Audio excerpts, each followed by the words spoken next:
Assalamualaikum warahmatullahi wabarakatuh. Halo semuanya, perkenalkan, nama saya Ataya Lamailisa. Saya kelas 5 SD Muhammadiyah 8 Jagalan, Surakarta. Kali ini saya akan menceritakan cerita dari Surakarta yang berjudul Pangeran Samudra.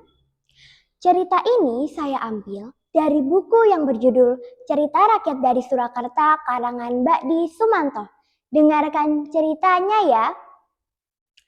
Legenda Pangeran Samudra dikenal pula dengan legenda Gunung Kemukus. Gunung Kemukus ini bukan seperti gunung dalam arti yang sesungguhnya. Seperti Gunung Merapi, Gunung Ciremai, atau Gunung Agung.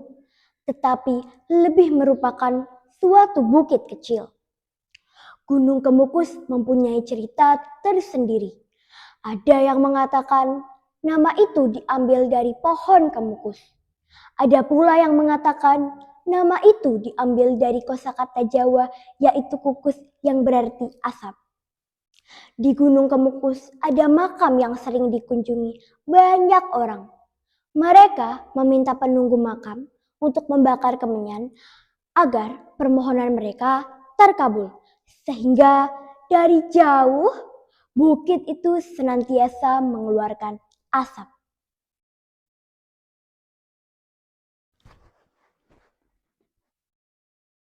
Alkisah hiduplah seorang bangsawan yang elok parasnya, baik budi pekertinya, bernama Pangeran Samudra.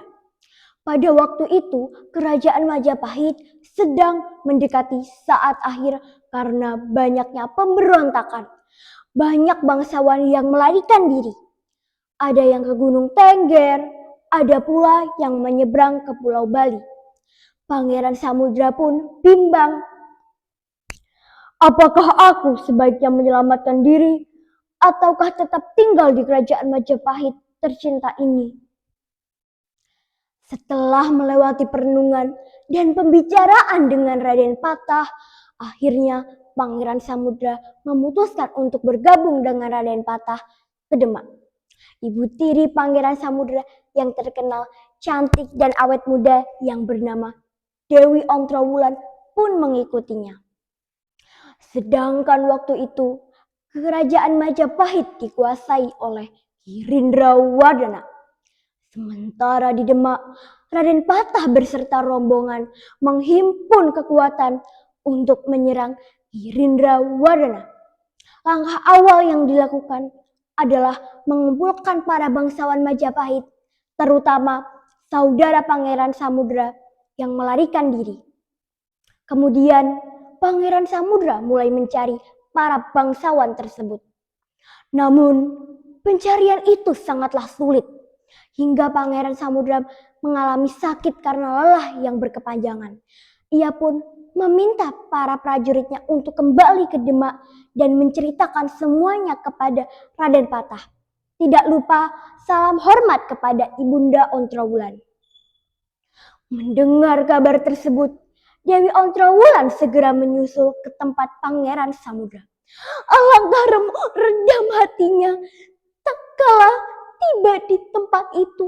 Ternyata Pangeran Samudra telah meninggal dan dalam perjalanan untuk dimakamkan ke Bukit Kemukus. Dengan pilu dan terseduh-seduh, ia menyusul ke Bukit Kemukus.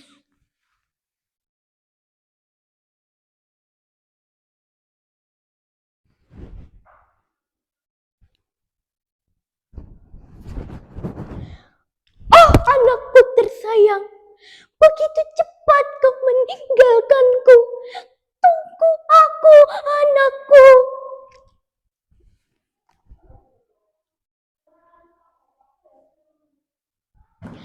Ketika melihat putranya tergolek di liang lahat, tiba-tiba matanya berkunang-kunang dan secara mendadak degup jantungnya berhenti.